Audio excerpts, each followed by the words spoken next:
那么我们刚才讲到，原来陈志在台湾这么有名，这些人都认识他，可能有些人拿了他的好处，但现在都还没有说。结果你说你问到的更劲爆，他竟然来到台湾开豪车，住高档的 hotel。结果还是什么？有美女相伴，出入还有什么？连保镖都有了。是没有错，可以看到哈，这个诈骗集团哦，它的组织其实是非常庞大的。但看在诈骗被害人眼里，来，你想一下，诈骗被害人他是怎么样倾家荡产？对，结果这个诈骗集团首脑却是酒池肉林，你知道吗？我先跟大家报告一下，这个陈志每年必来台湾一次，来台湾干嘛？孙餐水。伊唔是来听讲，你把我的钱摕去用啥投资啥，我的事业，你台湾的事业做啥？他不听这个啦，你知道吗？他有钱到1000万元以下的东西，你不要跟我报告。1000万以下不要跟我讲，我没这个时间。对，一来台湾是被冲奖，你怎样享乐？好，他带了很多的妹。带了很多的小模，带了很多的辣妹，然后呢，去酒店，好，去包一个酒店，去连 W Hotel 就是被走夜店风的这种 W Hotel， 或者是其他的这种大型夜店，哦，他都把它包起来，然后也去高档餐厅去吃饭，就是带着他的社函叫做李天，好，就是整个中国的这个首脑最上层那个首脑来台湾这边过得很快乐，很 happy。来，我问你。你有没有印象？检察官声押了几个人？5个人，对不对？然后已经有1个人被押起来了嘛，叫辜姓女子，对不对？然后还有一个叫王姓男子王玉堂。那接下来还有2个，就是帮他隐藏这个房子，还有跟藏车子的。但有一个姓李的特助很特别。来，你知道这姓李的特助是什么吗？他呢，表面上是这一间集团的总务长，咱台湾人，哈。但实际上，他以前是知名酒店的经纪哦，所以他负责帮他去牵线的。对，今天有媒体报道哈，有人传出来说他其实是什么性爱中介者。李天呢，某一次在你知道性爱趴看到这个有一个酒店妹很正，你知道他要1个月用多少钱包养那个酒店妹吗？多少钱？300万，300万包1个月。结果这个李姓经纪哦，总务长很聪明，他说对。免太贵，我帮你讲，干嘛讲啊？打3折啦，3.3折，用100万就包养了。对，我跟大家还报告一件事，陈志的太子集团还有自己的通讯软体。他不是说只是用 Signal 或者是微信吗？我最新听到的是，他们自己设计了自己的通讯软体。你说陈志的太子集团，对，只要是够机密的事情，你要传影片、传照片、传讯息、传语音。他们还自己设计一个软体，这样可以去破解吗？太厉害了吧！他或许没有上传，还是怎样，我不知道。他就用他们这，反正我们用什么 Line、WeChat 的，修给了啊啦，他们都用他们自己的加密软体。对，那他被警察拦下来的时候，你知道吗？这个陈姓男子的手机，李姓男子的手机发现哦，他在案发之后，美国那个起诉这个陈志之后呢，赶快传讯息问什么？问天哥，说别安诺，出代志啊！你知道天哥回他什么吗？回什么？4个字，没事，小钱。150亿美金被美国扣走了。李天说：“我现在跟陈志主席在一起，没事，小钱，嚣不嚣张？太可怕了吧！很嚣张，150亿美元呢？对啊，所以他们整个集团非常极其之有钱。那包括你刚刚讲的，他有没有招待我们的政商名流？我们怎样？所以这个就是北检现在要在查。当然不止北检查，还有谁要查？还有美国也在观望台湾在干嘛嘛？好，我们刚刚有讲哦，说美国它其实指定制裁的名单是谁？3个人，解绕跑是红的绕跑，对，解是红的，解是那个吃的，对不对？这2个人呢，我问你，好，美国指定他是制裁名单，代表美国有他的什么犯罪证据，对不对？对，好，接下来，但是他的犯罪所在地在哪里？帛琉嘛，对，因为他被控怎么样，用中国的资本去帛琉，然后在美军基地旁边盖度假村，试着要监控美军，对不对？好，所以犯罪的所在地被视为是在帛琉。那我们台湾有谁？有人，就是这2个女子，对不对？好，那为什么办不起来？很奇怪，当美方要制裁人物，政府应该想尽办法，我一定压他。就我今天一早起来，不对。50万交保，没错。两个人昨天很狼狈的进去，今天觉得50万而已，没什么。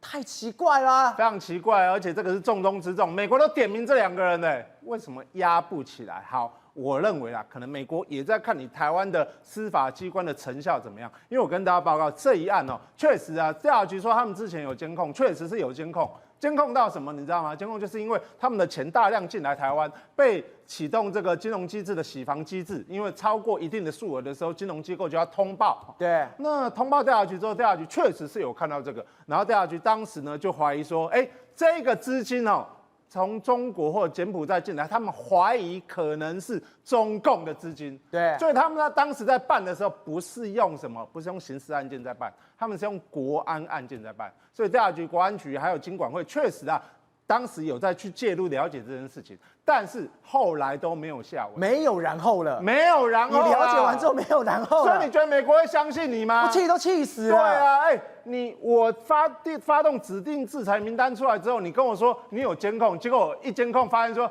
你监控的是国安机制啊，就不是我要起诉的他是诈骗啊，你怎么会搞成他是这个匪资进去你台湾呢？好 ，anyway 没关系。那今天呢，他也不是没有匪资的疑虑哈，所以呢，这个北检哦，其实现在有透过正式的司法互助协议，跟美方跟帛琉调资料，可是呢，目前的进度相对比较没有那么快哈。那是不是我们刚刚讲了，美国在观察你，那帛琉呢也在看谁的态度？美国的态度。如果今天真的照刘世芳讲，现在还有在地协力者，之前从2019年进来到现在，没有人可以动得了你。结果你现在这个案件爆发收网了，就不要有在地的协力，现在还在帮陈志哦。你讲到一个重点啊，你想看为什么美方对台湾那么谨慎保留？就是他说你都已经知道有陈志这个人有匪资进去你台湾的，你为什么不办？他当然合理怀疑你台湾有没有内部有没有人怎么样跟他挂钩嘛？还有鬼？还有鬼吗？所以我认为哈，其实调查局现在必须要非常的努力的办到让美国相信你，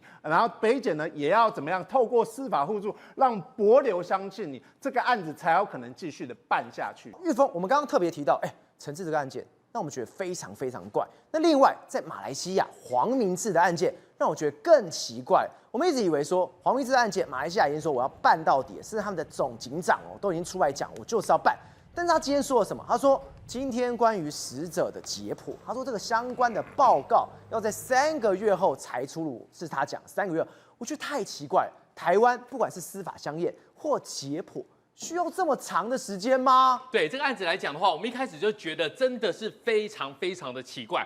但是呢，看大马的警方，他们原本不是说是处死案件吗？后来呢又说呢，这可能是谋杀罪。所以我们当下听到谋杀罪的时候，其实他们的法律是非常非常重的。对。可是呢，今天来看，你看哦，谢佑新的命案彻查中，然后毒理跟解剖报告3个月，大家听到这3个月就想到一件事情：你有需要这么久吗？如果你在台湾司法相验，然后呢毒物报告出来，你快一点的话，3天就可以出来了， 3天就搞定。紧急案件的话，3天就可以搞定。就算是一般的案件，大概也不会超过2个礼拜。难道你是有什么需要处理的空间吗？不然怎么会拉到3个月呢？然后再来就看黄明志的态度，他一下子消失，一下子出现，然后出现的时候呢，带了律师，带了女朋友，然后在现场还敢自拍。所以呢，你觉得他现在来讲的话，他是在暗夜吹哨呢，还是他觉得他这次进去应该是有恃无恐？然后他的家人也说，你们如果到时候人家没事的话，你们要不要给大家一个道歉？问题是你这个说法，大家就觉得说你是不是有什么样的空间？而这个空间呢，就是需要这3个月的时间。对。那再来讲的话，她的这些闺蜜呢，今天谢文安也抛出了一篇文章，他就说呢，从台湾飞到马来西亚这7天，能给做到的已尽了全力了，然后剩下的就是让大马的司法单位更加详细调查，不要委屈任何人。重点是这句，也不要放过任何人。那讲的就是谁？讲的就是黄明志。好，那再来看黄明志，真的是非常特别的一个艺人啊。他一面是有个面向是他是一个非常专情的，这个就是我们刚才讲到的，去投案的时候呢，跟他在一起的女朋友，而他跟他女朋友呢，其实已经爱情长跑10多年喽。所以呢，这个面向是非常非常的专情。然后呢，同一个女朋友，可是呢，他有他的好朋友，今天也跟周刊来爆料。他另外一个面向是你完全想象不到的，你知道吗？我们顶多有时候去喝点小酒，或者是去打篮球，他们的趴是要发毒誓才能去的。你想想看，是有什么的一个极乐、一个玩乐的地方要发毒誓？然后呢，他的朋友透露，跟周刊透露，他的生活太复杂了，不是我们一般人可以碰的，久而久之就疏远他了。然后呢，要发毒誓的就是特别揪好朋友一起到泰国进行暗黑行程。据悉，他特别的爱好是消费当地一些比较特殊的一些业者。那这些业者的话，是不是讲他的口味就是非常非常特别？所以大家如果跟他同团，或者是他的兄弟们一起去的话，要干嘛？要发毒誓哎。对。所以呢，你知道他在另外一面，一方面让大家看到他很专情，另外一方面他好像玩的比大家都要更可怕。对。那你除了玩之外，他自己已经从玩者变什么？变业者了。过去来说的话，因为有一段疫情的关系嘛，然后呢，他自己拍了一段影片，说他去创业，去哪里创业呢？去丹诺，丹诺是哪边呢？已经不是马来西亚喽，是马来西亚的关口，过去就到了泰国，是泰国的最南方。他甚至直接告诉大家一件事情，这个影片非常的长，影片大家要非常的小心慎入。但是你看他的标题，炮兵团必看泰国暗黑景点，带你走进泰马边境的红灯区，男人的后花园。这个是不是讲得很仔细了？对，他这边开了一个饭店，然后呢，告诉你这个饭店跟过去你的玩乐是不一样的，尤其是2022年那个时候，不是一度泰国就开放大麻了吗？所以呢，他在里面就有讲到一件事情如果你吃到了一半，然后你吃饭吃到一半，突然觉得很高兴的话，你要特别的注意，什么意思？他讲的就是大麻，所以呢，他开这个饭店，你真的以为要振兴当地的经济吗？恐怕不是，他在里面其实都是打擦边球。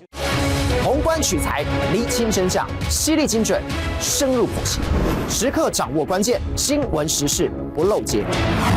老时段，新气象，我是钟浩和，关键时刻2.0全新出击。